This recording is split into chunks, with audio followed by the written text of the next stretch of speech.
Terracotta या मिट्टी से बनाए गए बर्तन शायद ऐसे सबसे पहले बर्तन हैं जिसे इंसानों ने इस्तेमाल किया होगा। पहिए की इजाद के बारे में कहा जाता है कि इससे इंसानी जिंदगी में एक बड़ी तब्दीली आई और वो खाना बदोश से मुहज्जब इंसान बन गए। टेराकोटा ने तब से लेकर अब तक एक लंबा सफर तय किया है और अब मिट्टी से ऐसे साजो सामान बनाए जाते हैं जिनसे इंसानी जरूरियात तो पूरी होती ही हैं, साथ में इनसे आसपास के माहौल को सजाने में भी मदद मिलती है। इनको पॉलिश किया जाता है, कलर किया जाता है, इन पर नक्शो निगार बनाए जाते हैं और पेंट भी किया जाता है। इससे कोई फर्क नहीं पड़ता कि वो किस शक्ल में है। टेराकोटा ने लोगों की तवज्जो हमेशा अपनी तरफ खींची है, शायद इसलिए भी कि माँ जैसी इस धरती से हमारा एक अटूट रिश्ता है।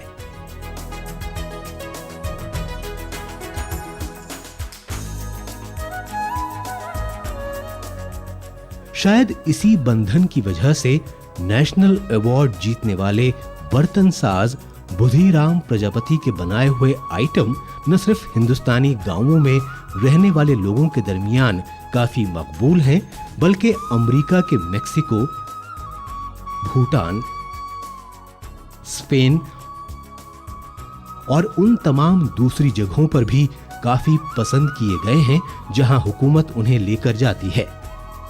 प्रजापति के साथ ऐसा कभी नहीं हुआ कि वो अपना सामान लेकर गए हों और उन्हें किसी ने खरीदा ना हो।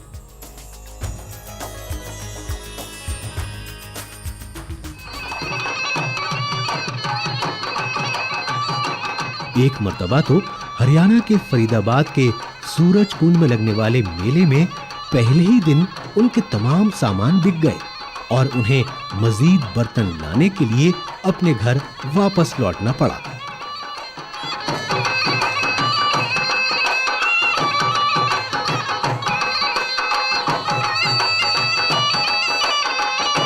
प्रजापति हरियाणा के पलवल जिले के बंछारी गांव के रहने वाले हैं और बर्तन साजों के घराने से ताल्लुक रखते हैं। ये उनका खानदानी पेशा नहीं था, बल्कि इक्तिसादी मजबूरियों की वजह से उन्हें 10 साल की छोटी उम्र में ही मिट्टी के बर्तन बनाना सीखना पड़ा।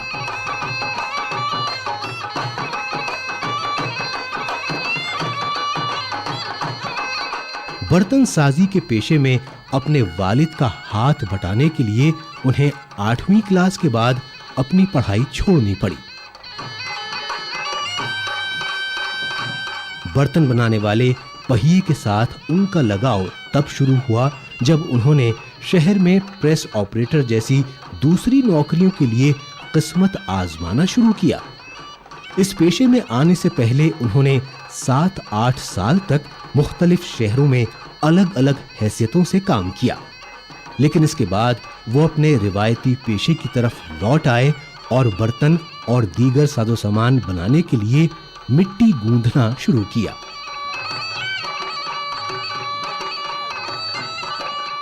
लेकिन इस बार उन्हें इस पेशे से पूरा लगाव हो चुका था। इसी दौरान उनकी मुलाकात एक ऐसे दस्तकार से हुई जो खूबसूरत डिजाइन के बर्तन बनाया करता था, जिससे बुधिराम काफी मुतासिर हुए। इसके बाद तो खुद उनके हाथों ने कमाल दिखाना शुरू कर दिया। उनके जरिए बनाए गए बर्तन और दूसरे सामान तेजी के साथ बिकने लगे और उन्हें मुख्तलिफ अवार्ड भी मिलने शुरू हो गए।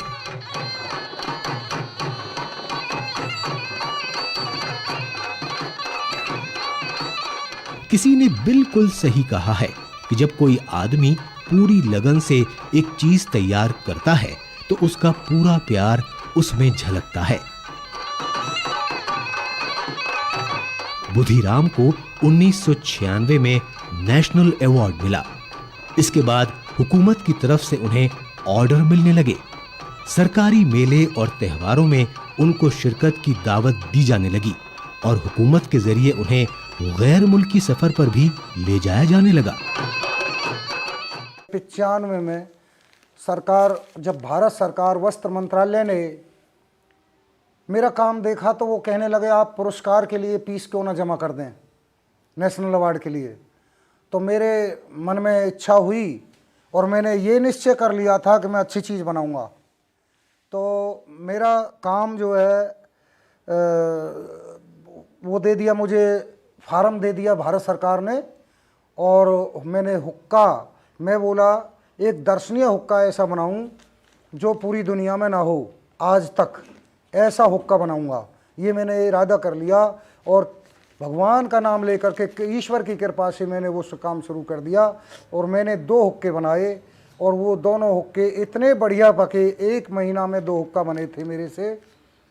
तो जब परमात्मा देता है तो दे ही देता है जी। तो वो भट्टी में भी इतने शानदार पके, उनका कलर इतना गजब का आया, एकदम दर्शनीय दिखाई दिए।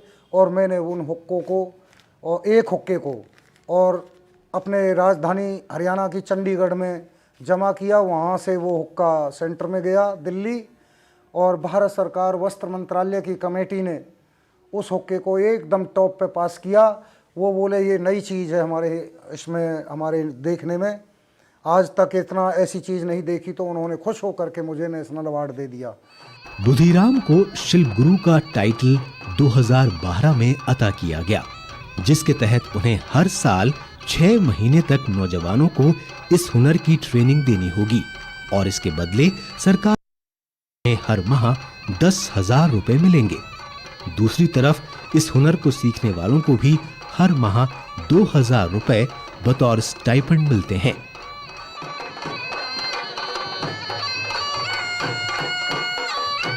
इसे शुरू करने का मकसद नौजवानों को हिंदुस्तान के इस रिवायती हुनर की तरफ मबजूल कराना है, ताकि न सिर्फ इस हुनर को महफूज रखा जा सके और इसे फैलाया जा सके, बल्कि बेरोजगार नौजवानों को अपनी रोजी रोटी कमाने का एक जरिया भी मुहैया कराया जा सके।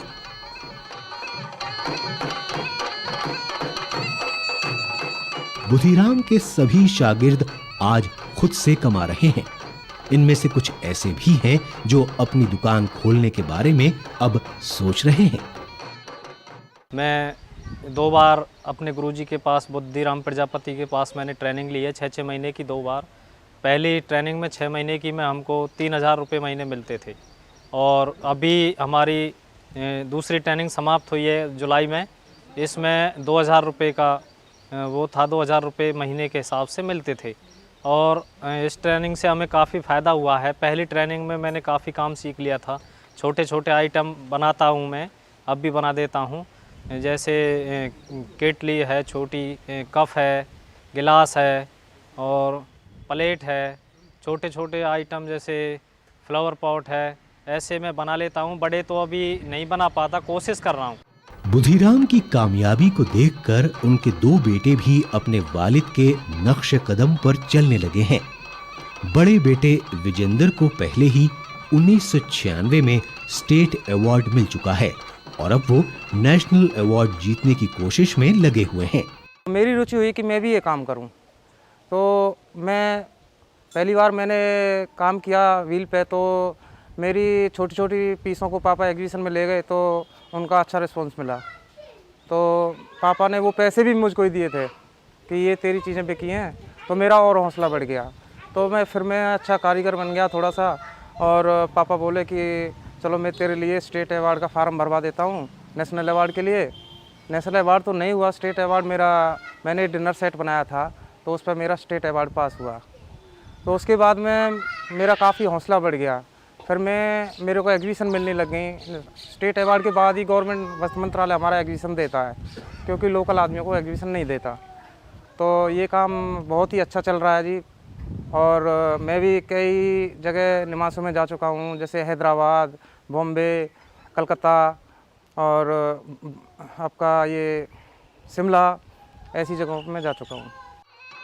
छोटे बेटे सुनील भी अवार्ड और कामयाबी हासिल करने की राह पर पूरे जी जान के साथ लगे हुए हैं।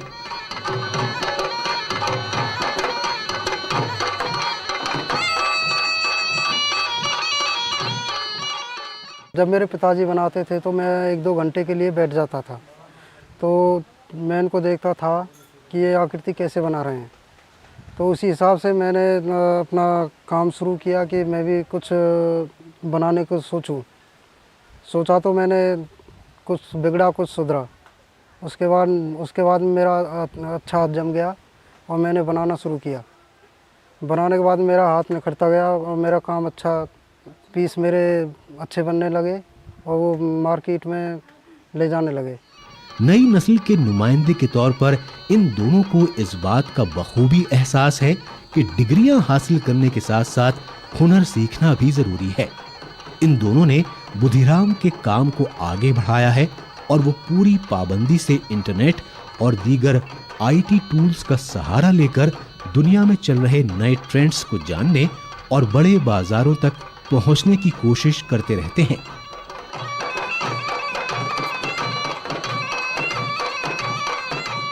जमाने के साथ कदम से कदम मिलाकर चलने से ही इस कुनबे की तमाम कोशिशें अब तक कामयाब रही हैं, जिसकी वजह से पूरे खानदान की गुजर बसर भी अच्छी तरह से हो रही है। इस कुनबे को आप तफरीह के लिए मुख्तलिफ प्रोग्रामों में शिरकत करते हुए देख सकते हैं। हरियाणा के रक्स व मौसीकी इन्हें ज्यादा पसंद है।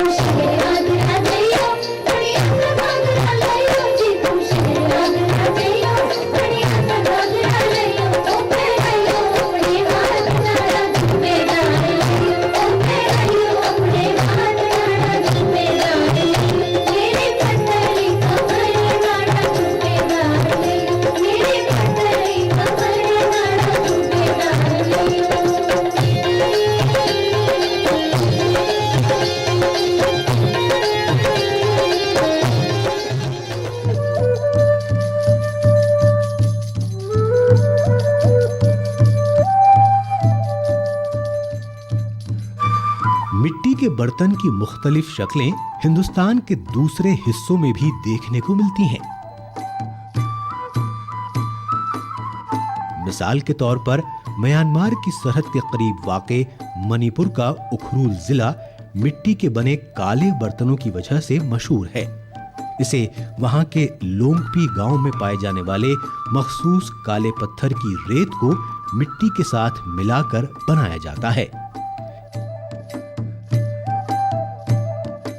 इसको बनाने का तरीका भी अनोखा है, क्योंकि इसे बर्तन बनाने वाले पहिए पर नहीं बल्कि हाथ से बनाया जाता है।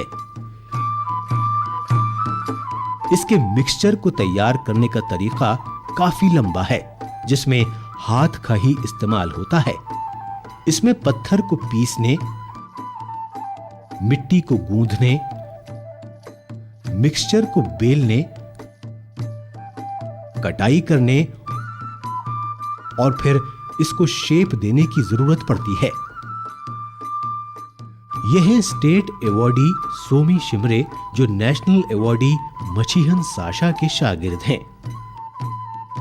सोमी HIV पॉजिटिव हैं, लेकिन वो इसे किसी से छुपाते नहीं हैं।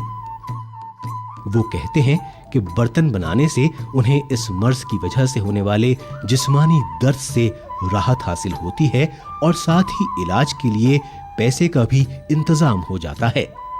सोमी बहुत सी चीजें बनाते हैं, जैसे प्याले, प्लेट, खाना पकाने वाले बर्तन, केतली और सजावट के दूसरे सामान। हुकूमत की मदद से उन्हें पूरे मुल्क में लगने वाले मेलों में शिरकत करने का मौका मिला है।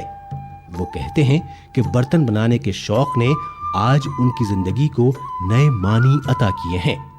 उन्होंने बर्तन बनाने का ये हुनर अपनी बीवी अमीना को भी सिखाया है, ताकि जरूरत पड़ने पर वो भी कमाई कर सकें।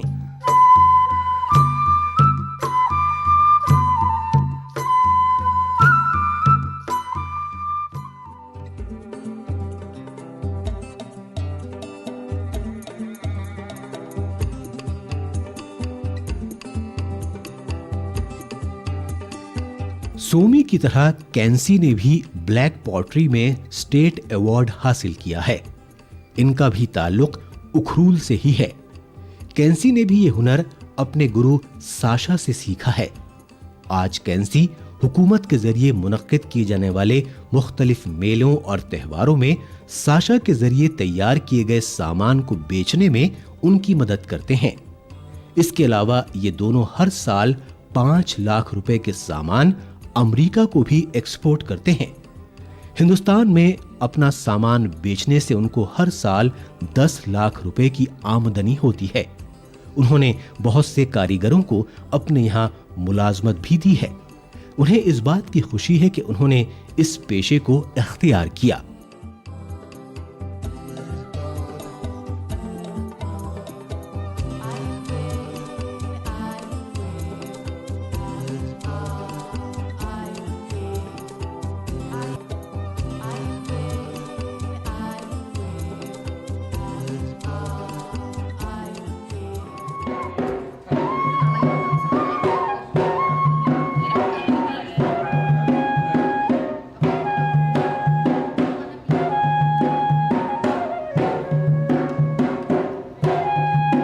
उखरूल के लोंगपी की तरह ही आसाम के धुबरी जिले का असारी कंडी गांव भी है, जो बांग्लादेश की सरहद के पास है। ये हिंदुस्तान के नॉर्थ ईस्ट में टेराकोटा और पॉटरी का एक सबसे बड़ा क्लस्टर है। यहाँ पर टेराकोटा के पेशे में 1200 खानदान लगे हुए हैं।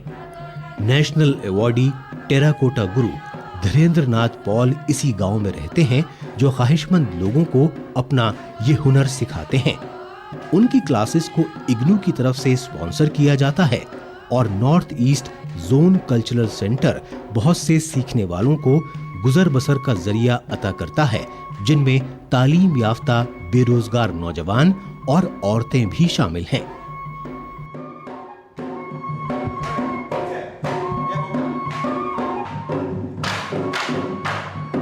ये आसाम की इस बेशकीमती टेराकोटा रिवायत को नई नस्ल में मुंतकिल करने में भी मदद करता है।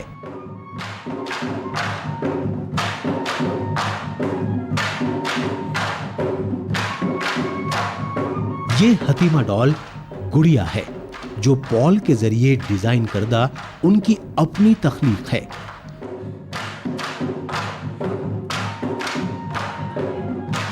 ये सजावट के दूसरे सामान और खिलौने हैं, जो बाजार में दस्तयाब आम खिलौनों से बिल्कुल मुख्तलिफ हैं।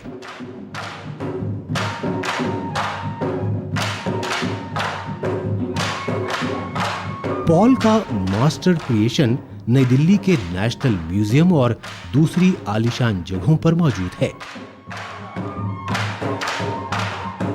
वो कहते हैं कि अब उनके शागिर्दों के लिए वक्त आ गया है कि वो अपनी खुद की पहचान कायम करें।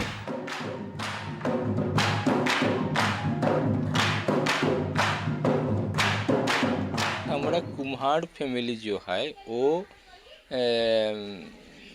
जेंट्स आदमी ज़्यादा काम करते थे। महिला को खाना पीना बनाने के बाद थोड़ा टाइम मिलने से ऐसा डॉल वगैरह ये लोग थोड़ा थोड़ी बनाते थे। लेकिन जब इसका चाहिदा मिल गया, सारा इसका जो मार्केटिंग शुरू हो रहा चाहिए, तो वो लोग भी इंटरेस्ट ले लिया।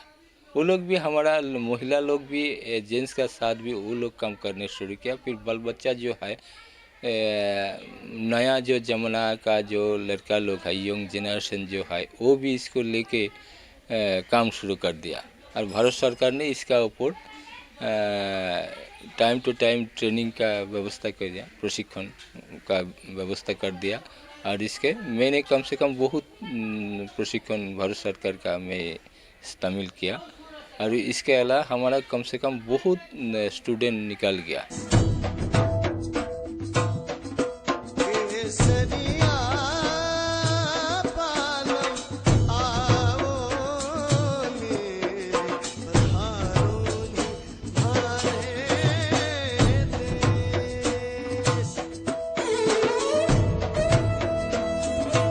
हिंदुस्तान में बर्तन बनाने के हुनर की तारीख उस वक्त तक मुकम्मल नहीं हो सकती जब तक हम जयपुर की शानदार रंगीन और डिजाइन करदा ब्लू पॉटरी का जिक्र ना करें। इसे मिट्टी से नहीं बल्कि सिलिका से बनाया जाता है। बर्तन बनाने का ये स्टाइल फारस, ईरान और अफगानिस्तान से हिंदुस्तान लाया गया था। आज हमारे मुल्क में इस फन के मास्टर दस्तकार मर्द और औरत तैयार हो चुके हैं। ये शिल्प गुरु अपने फन में इतने माहिर हैं कि अब वो ईरानी और अफगानी बर्तन साजों को भी ये सिखा सकते हैं कि ब्लू पॉटरी को बेहतर अंदाज में कैसे बनाया जाए।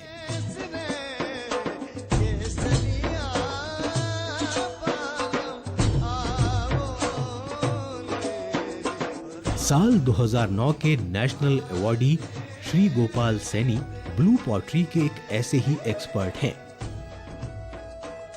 उन्हें ये अवार्ड उनके खूबसूरत जाली वाले लैम्प की वजह से मिला था। इस लैम्प के पेंदे पर मछलियों की शक्लें बनाई गई हैं और ऊपर की तरफ मुगलिया दौर की झलक साफ साफ दिखाई देती है।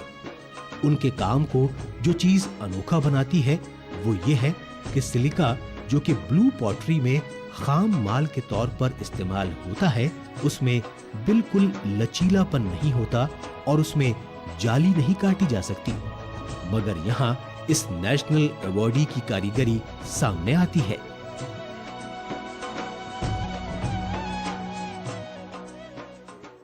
पॉटरी तो दुनिया में सब जगह अपने अपने किस्म के होते हैं। ये हमारी जयपुर जो ब्लू पॉटरी है वो एक अलग हट के पॉटरी है। वो इसलिए है क्योंकि ये जो बेस जो है इसका वो सिलिका है और जितनी तमाम पॉटरियाँ जो बनती है वो किले से बनती हैं। चाइना किले है और जैसे कुम्हारी कला में आती है, कुम्हार जब जितनी भी प्रकार की मिट्टियाँ होती है सबसे बनती है। लेकिन दुनिया में जब किले से ही पॉटरी बनती है और ये सिलिका से बनती है। इस सिलिका में लोच नहीं होती है, इसीलिए इसको बड़ा महत्व दिया जाता है। इसमें लोच नहीं होते भी एक आकार देना और इसमें वर्क करना, क्योंकि हर स्टेज पे इस पे एक खतरा मंडराता रहता है ब्रेक होने का, इसलिए उसको बहुत सावधानी से इसमें वर्क करना पड़ता है।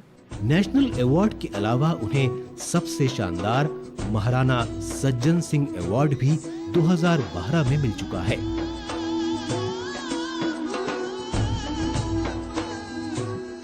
राजस्थान यूनिवर्सिटी से 1988 में ड्राइंग और पॉटरी में MA degree holder Gopal Saini को जिंदगी में थोड़ा बाद में चलकर ब्लू पॉटरी से लगाव हुआ, लेकिन वो कहते हैं कि उनकी तालीम और ट्रेनिंग ने उन्हें कामयाबी से हमकनार किया। उन्होंने ब्लू पॉटरी पर पीएचडी की और ट्रेनिंग पद्मश्री कृपाल सिंह शेखावत से हासिल की, जो राजस्थान के सबसे मशहूर ब्लू पॉटरी मेकर हैं और जिन्हें अपने आप में खुद एक इदारा तस्वुर किया जाता है। आज गोपाल सैनी ब्लू पॉटरी से मुख्तलिफ किस्म के सामान तैयार कर रहे हैं, जिनमें से कुछ रिवायती हैं और कुछ शेखावत से सीखे हुए हैं।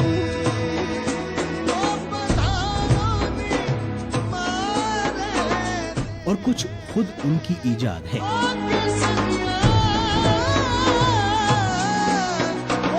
या उन्हें आयरलैंड और तुर्की जैसे मुख्तलिफ मुल्कों के अपने दौरे से तरगीब हासिल हुई है, जहां सरकार ने उन्हें अपने मुल्क की गुनगू सकाफत के नुमाइंदे के तौर पर भेजा।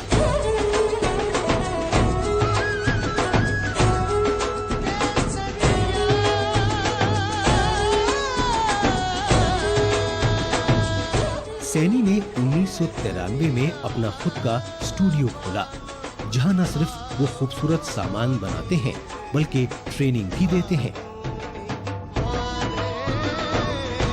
नेशनल अवार्ड के साथ साथ ये जिम्मेदारी भी आयद होती है, इसलिए सैनी देही इलाकों से भी ट्रेनिंग्स लेते हैं और उन्हें मुकम्मल हुनर सिखाते हैं।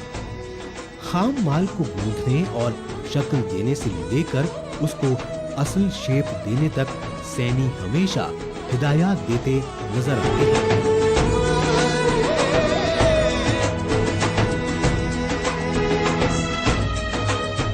सामान को शक्ल देने के बाद उसे भट्टी में पकाया जाता है और उसके बाद डिजाइनिंग के लिए भेजा जाता है।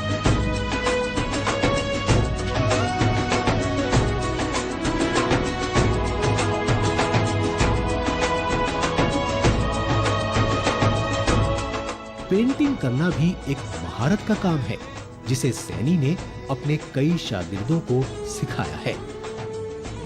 इसमें जो रंग इस्तेमाल किए जाते हैं वो रिवायती ब्लू पॉटरी वाले होते हैं, जिनमें नीला और कत्थई ज्यादा नुमाया होता है।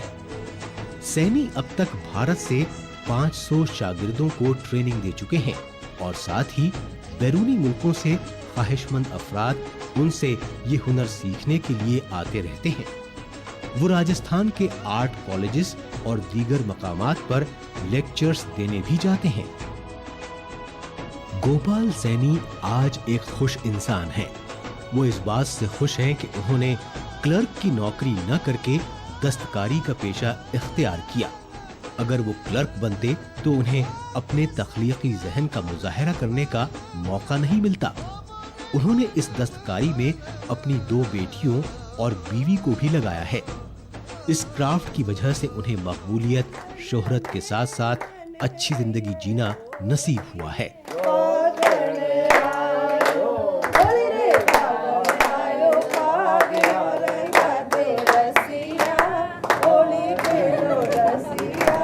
गोपाल सैनी की तरह ही हमारे मुल्क के बहुत से दस्तकार काफी अच्छा काम कर रहे हैं। ये बात सही है कि इनमें से कुछ की हालत अच्छी नहीं है। ऐसे लोगों के लिए ये जरूरी है कि वो भी सरकार की तरफ से चलाई जा रही उन स्कीमों का फायदा उठाएं जो सरकार ने नेशनल अवार्ड हासिल करने वालों या शिल्प गुरुओं के लिए शुरू की हैं। सरकार ने दस्तकारों के लिए बहुत सी फायदेमंद स्कीमें शुरू की हैं। इस सम्त में बेदारी काफी सूदमंद साबित हो सकती है। इस बेदारी से अच्छी हुक्मरानी मुमकिन हो पाएगी और हमारे मुल्क के दस्तकारों को एक बेहतर जिंदगी जीने का मौका फराहम हो सकेगा, जो हमारी कौमी विरासत का एक अटूट हिस्सा है।